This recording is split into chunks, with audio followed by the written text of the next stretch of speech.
So this is your note sheet for today, just because there's lots to go through on this.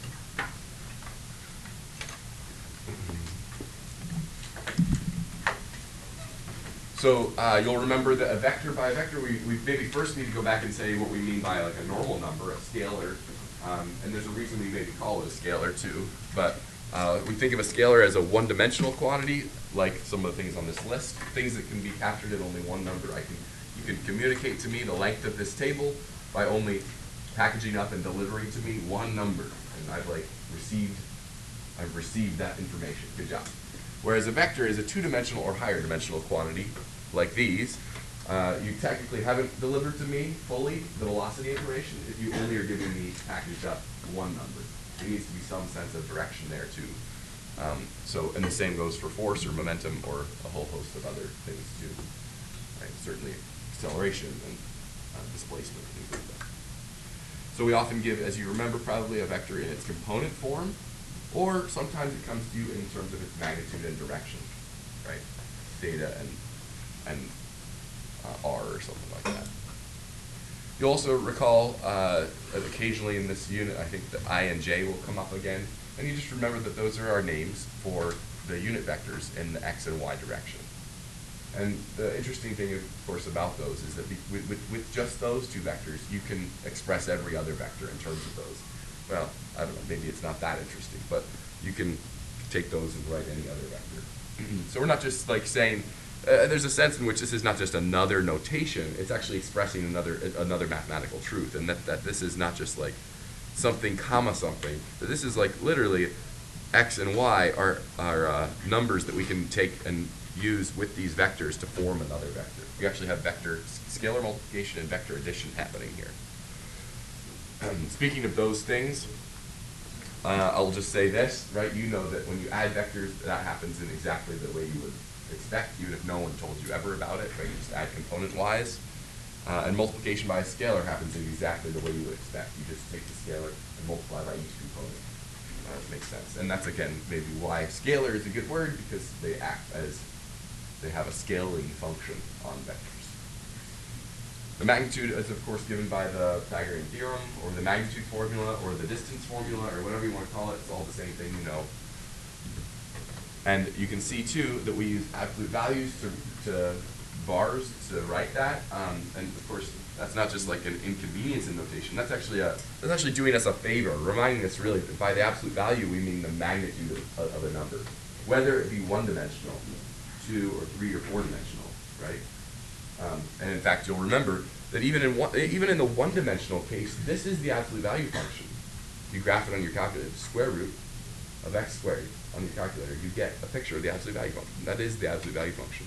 So this is just like the two-dimensional version of the absolute value function, right? It's the magnitude function, really, maybe what we should call it. The standard position angle is satisfies this equation, tan theta equals y over x, but that doesn't, of course, tell us the whole story. If you want to find the angle, I think at this point in your life you're good enough at trig to find it. So that's your vector review. You remember all that? Hopefully you do. But any questions or thoughts about those things? Hopefully those who revisited the vector homework too had a chance to remember some of those things as well. All right, so now let's think some more about how the calculus involved in these things. We already started really having some of this conversation on Thursday when we studied parametric functions, because honestly, by parametric functions, we also really mean vector valued functions. Functions that give out a vector as the output, right? You give me a number, I give you back a vector. We kind of said a coordinate pair on Thursday, but same thing, right? You give me a t-value, I give you back an x and a y coordinate. So notice that that's exactly, in fact, what we're saying here in these notes here, right? So say, like, and most often we're going to go for a position, velocity, acceleration lens on all this. So let's think of r of t. Notice this is capital, bold, or no, I mean bold, non-italics. So this is r of t, that's a vector. I want to make sure you understand that by the way we've rendered this in the math, that this little t, italicized, lowercase, is one real number. Capital R is outputting a vector. You can see that here, right? And what are the vector components? Well, they're the x and y, they're the parametric functions, right? So honestly, in some sense, we're just repackaging what we said on Thursday. Well, then the velocity and acceleration vector functions are, of course, just the things we mentioned on Thursday, just packaged together. We can take derivatives component-wise. So this is perhaps not too unexpected. But notice in neither of these cases are we talking about dy dx or the second order derivative of y with respect to x. That's not being talked about here. These are the derivatives with respect all along the way here with respect to t, right? So what does this give, for example? Well, this is the acceleration of x in the horizontal acceleration with respect to t, right? We want to make sure you understand what each one of those things means. All right, so we've got this example there for you, but I have the examples not that worked out for you on there. So to work with this example with me here. Go ahead and write down the velocity and the vector functions. That's not meant to be a huge chore. I'll see you back in 20 seconds.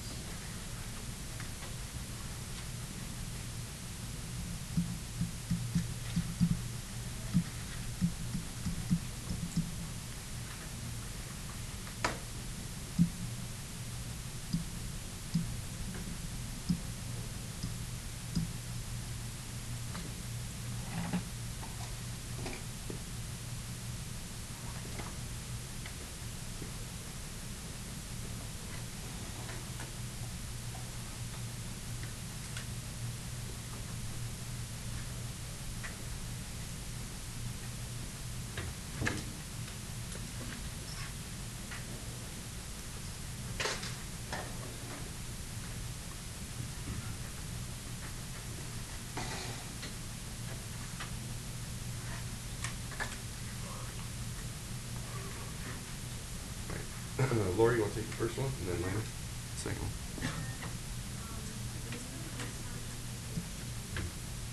Three cosine 3t.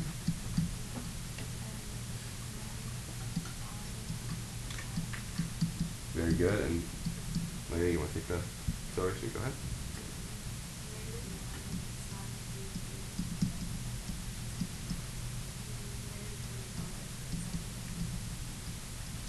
Good.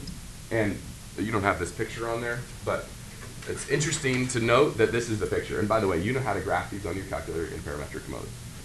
This is an example of a beautiful curve called a Lissajous curve. And if you modify the 3 and the 5 and make them other relatively prime numbers to each other, you get other beautiful curves like this. You can play all day with that. Okay. Well, speed and direction are worth mentioning. Speed is the magnitude of the velocity, and this formula should look very, very familiar. Why? Yes, but you didn't think about it as speed then. You thought of it as the length of a parametric curve. But I want to make sure you understand that by speed and length of parametric curve, we mean the same thing.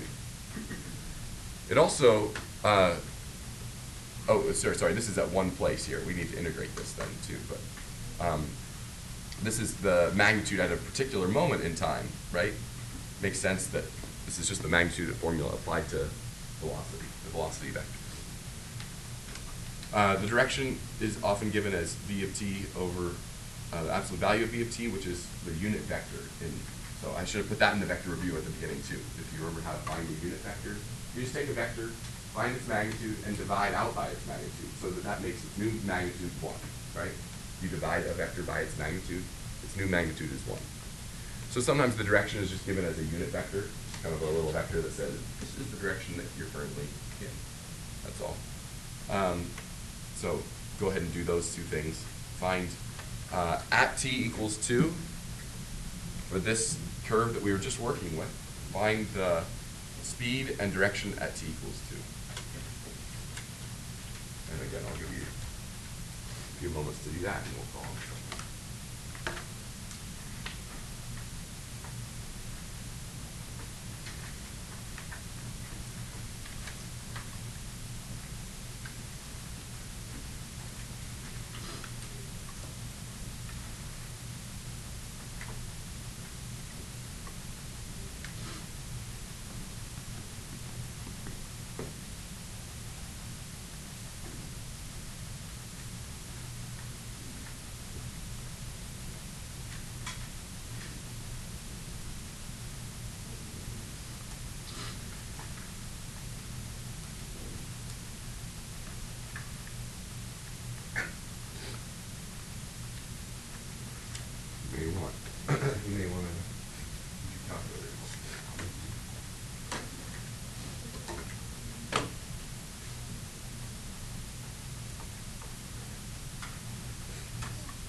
Sophie, you want to help us with the speed here? What do you get? What is the, how do you do it, I guess?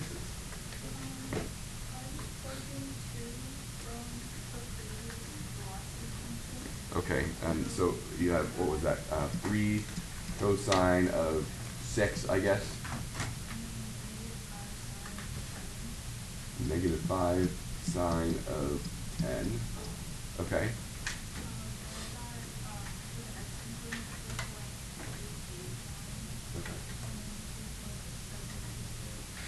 Good. Now, what you've just given is a velocity vector at 2. But here by speed, we mean the magnitude of that vector you just gave. Yeah. So when you're ready. So we're looking for the magnitude of the velocity at t equals 2. Can someone else confirm that too? 3.983.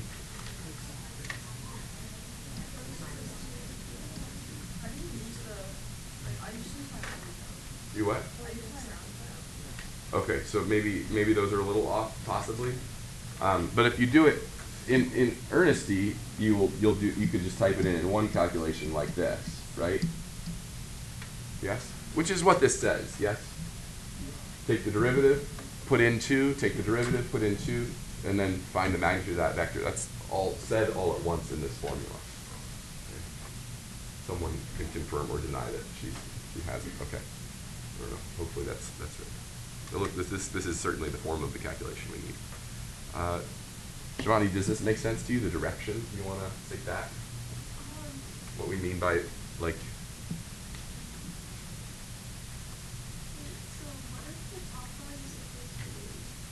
So the top value is the velocity at the.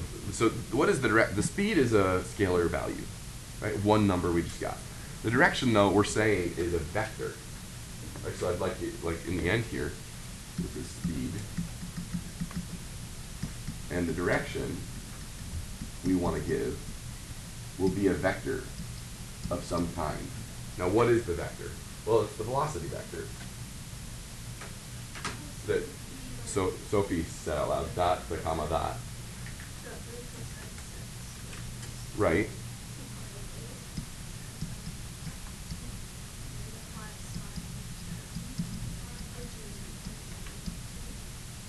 And then, but that, it says it's not just the velocity vector, it's that all divided by the thing that Sophie just got, right? Divided by the speed, divided by the magnitude of that vector. Okay, so again, we're playing a little fast and loose with our rounding, but let's just say that let's say you use the full value, please, in all these calculations. But the thing we'll get is still a vector, of course, but it will be a vector that's only 1 unit long, I promise, right? That's what my promise is to you. So.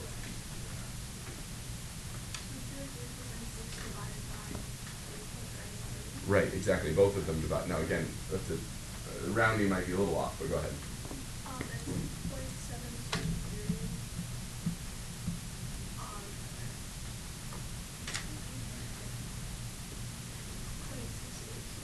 Wait, 682. 683. All right, so someone can double check that. We might be off by in the hundredth, the thousandth place or something like that, because we did a lot of rounding along the way. But well, I think the sign of 10 happens to be negative. I don't know. I'm just trusting Shivani on this. But it's certainly possible, but they're both positive. That's perfectly fine. So I hope you understand that what we've done here is we've given the speed, which is the magnitude of the velocity vector, and then here we've given the direction, which is the velocity vector, only stripped of its magnitude. Okay, so divided by the speed. So theoretically, if you want to double check that, you're like, well, I don't really believe you that when you divide by the magnitude is now 1. Well, of course that makes sense, I hope. But if you want to check, this thing squared plus this thing squared should be 1, right? Theoretically, if the magnitude of that really is, you can check. Okay. Well, we've had this conversation before. In fact, we had a whole set of lessons when we were back in the one-dimensional circumstances. Was it during our differential equations unit? But we really want to make sure we're clear on these 3 ideas, okay? What we mean by displacements, and we even had a little conversation in the warm-up, what we mean between the definition of displacement versus distance, right? And then also this idea of position. So with vectors, the answers to these questions are all the same as they were before. It's just it's a little bit of to get your mind around it is maybe a little hard. So let's try and understand each of these expressions. This first one's not too bad. This is, of course, the displacement from A to B. So displacement, let's be clear, is a vector quantity, right? Vector quantity. So this is your displacement vector. How do you, if you're here, and then you move to here, what was your displacement vector? Well, it's whatever that arrow was in between, right? And that arrow is a set of instructions in X and Y that gets you from this point to this point. A displacement vector in 2 dimensions requires 2 numbers, doesn't it? In order to tell me how to get from where you were to where you're going. You need 2 numbers. So that's why this tells you in the X direction, move this much, in the Y direction, move this much. And the fact that we have integrals here is not a huge surprise, right? You take the velocity and integrate and you get the displacement. Again, we said all of this earlier in the year. We just had one component, right? Just now we have both components, that's all. So the displacement vector is given by that. The distance traveled on your sheet is given by this. I'm sorry, this is really maybe the thing that Jackson and I were having a conversation about from the warm-up, right? It's just the integral of the speed, right? Or the length of the curve, whichever, they're the same thing. So this formula should look familiar. It's just the arc length formula. Now I have it a little bit written differently on your page. I mean, I've like Vx of t, d, and Vy of t, but really those are just the derivatives of x and y with respect to t, just like we did on Thursday with parametric functions. But on Thursday, we wouldn't have written this, maybe. You might not have written the absolute value of the velocity function. But that is what this is, right? It's the integral of the speed, it's the arc length. I want to have you think about it in both ways. So that's the distance traveled, and notice that that comes out to be what? Just one number. Makes sense. Even if you're in 2 dimensions and you've traveled all over the place, in the end, if someone asks you how much distance you traveled, you're going to give back one number, right? Which is just the sum of all the length that you traveled. The position, this is a little scary to look at, but let's just make sure we understand what this is, what's going on here.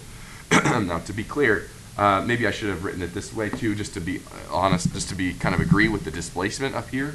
But if you want the position at like point B, let's maybe also write this. It's the displacement. Isn't that what this is?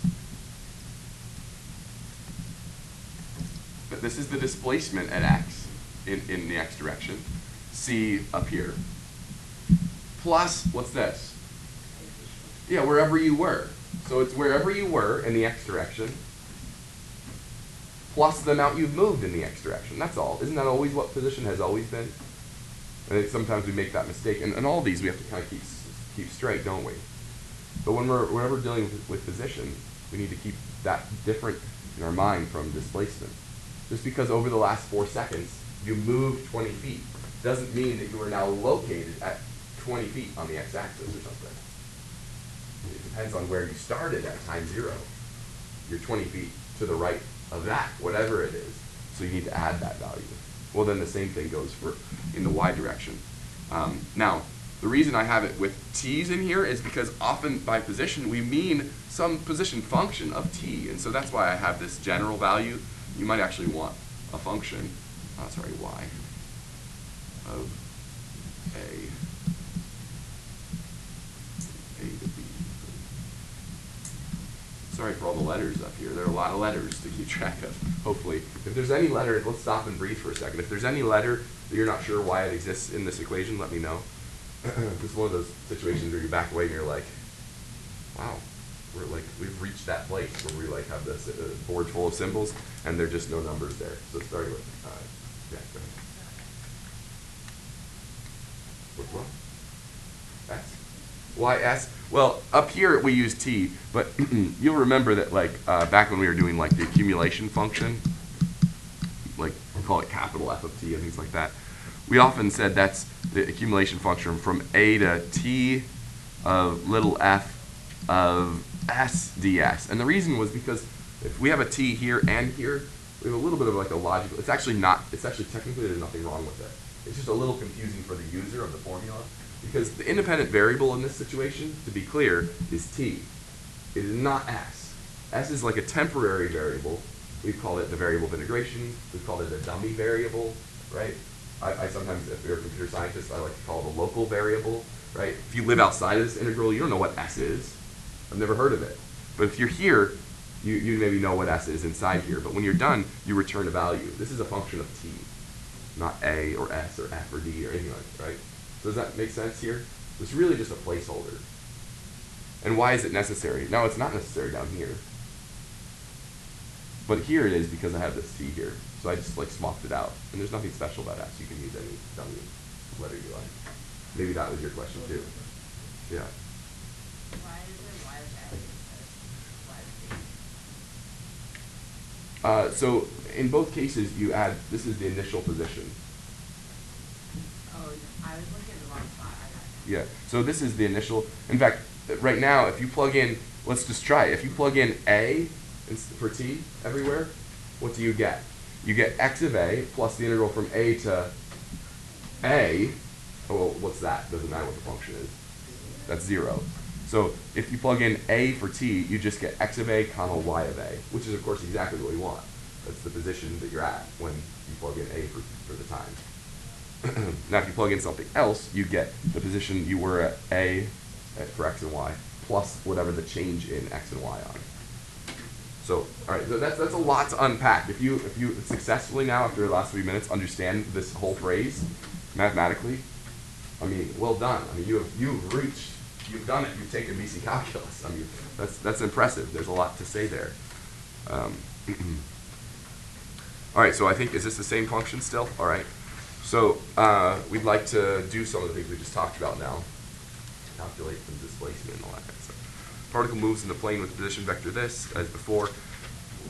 At time 0, the particle is at 0, 1. Now, I didn't need to tell you that. You can just double check that that's true, though, if you like. Plug in 0, you'll see that you get 0 and 1. Yeah, okay, good. It's nice of me to say that. Find the position of the particle at t equals 4. You got a couple things to do here.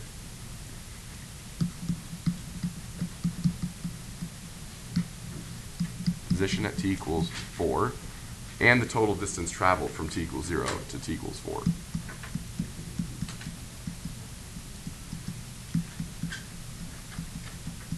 Now that formula on the last page was really complicated.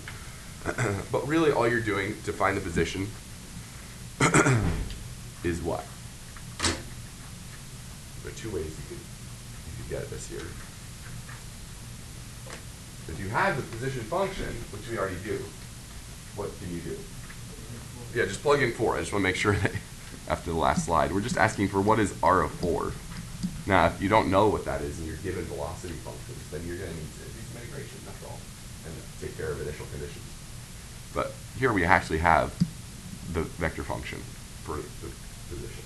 So just plug in 4 and tell me what you get. And that will be our answer for the position of the particle at t equals 4. And then how do we do the distance traveled? For that we need an integral from 0 to 4 of what? What are we adding up here? What do we say? You can go back and see if you want. Just look at what we said the distance traveled is supposed to be. It's supposed to be what? The integral from a to b of the what? Well, not necessarily the velocity, but the speed, right?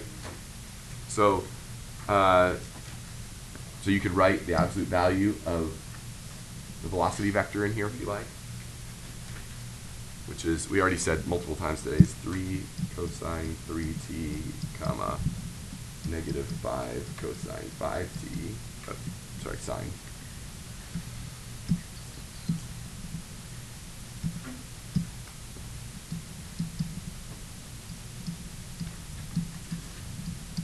But of course that's just what? The square root of, oh, this is just an arc length problem, right? I just want to make sure we're making that connection. This is still just a Thursday problem. It's just this thing squared plus this thing squared.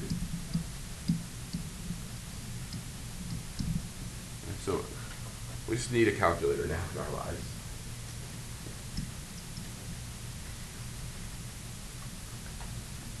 Does anyone have, when you plugged in 4, what those two values were? We never said that.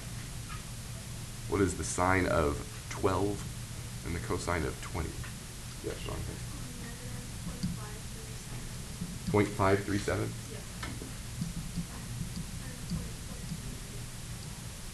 Say it one more time. Point. Can someone confirm those? Anyone checking here on the texting glasses? Okay. And then down here, this might take another second longer, but you're just running F in it on this. You got it? Oh, for the first one, wouldn't you need to add 1 to the y vector to give you a position instead of 0? No, is the quick answer. Why? We said in some ways we just went through all that work understanding that previous one. Let's see if we can get to this example on the next page. And the reason is I'd like to do that example is because you can see here on this next example, I'm giving you velocity. Okay, now for that we need, think back to the one-dimensional case. If I just gave you a position function and asked you what position are you at t equals 4, I think without any additional work, you would just plug in 4, wouldn't you? Where you're thinking of is on this next one, we're going to need to do what? You can already sketch forward the solution here. What are we going to do? We're looking for the position and stuff, right? We're actually looking for determine the path. Actually looking for the position function, r of t. We're going to need to integrate this, find the kind of the displacement, but then add the initial position, right? So there's where that comes in. So I think we're good on that. Anyone give us an F in on that? 15.433. Confirm? Okay. By the way, the fact that this particle never leaves the unit square, right? It's never the 2 unit square, I guess, right? From -1 to 1, -1 to 1. It lives entirely in between -1 and 1, and yet the distance traveled. So first of all, its position being something between -1 and 1 for both x and y is not a surprise. I already knew that this never leaves that. But this is cool. Over 4 seconds, as this particle does its thing, it travels 15.43 units, right? You know, it's living inside this box, 1 to the left, 1 to the right. You know, so it traveled quite a bit of distance in those 4 seconds. All right, might run into RBC a little bit with this one, but let's do this one then. I think that'll be a good place to. Good morning, staff and students. Pardon the interruption. Finish. As we continue to refine our safety and security protocol, we will conduct a lockdown drill at some point today. Given recent national events, we are informing you in advance to ensure there is no unnecessary alarm for staff or students. The drill will be conducted between classes, as this is a scenario we have not practiced this year. Our goal is not to surprise you, but to ensure you have been exposed to a lockdown drill in an unstructured setting. Your full cooperation is appreciated and expected. As a reminder, the following protocol needs to be adhered to during a lockdown drill. When the lockdown alert is announced, instruction must stop during the lockdown. The scenario will be an emergency inside the building. Therefore, no one will be permitted to enter the building. Staff must quickly scan and sweep the hallway before locking the doors. Bring any staff or student into the classroom or your office immediately. Staff should cover door windows, close blinds, and turn off lights. Move to a corner in the classroom. Do not sit at desks. Staff and students are required to maintain total silence. Staff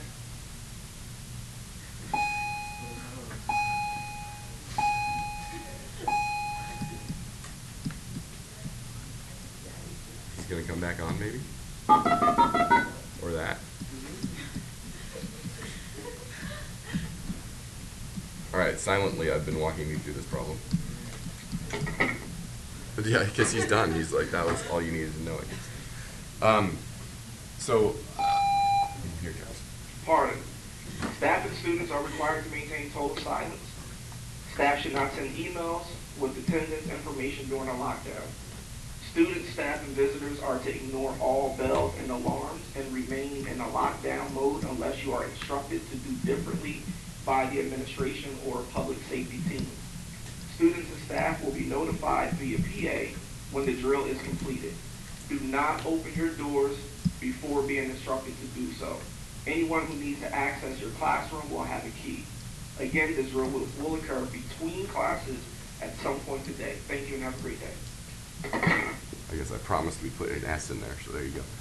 But this is now us using that crazy formula we were talking about and trying to dissect each piece of. Okay, well, here we are using it. Keep in mind again that if you plug in 0, say, for t, you just get 1, 5, right? As complicated as this looks. So that makes sense.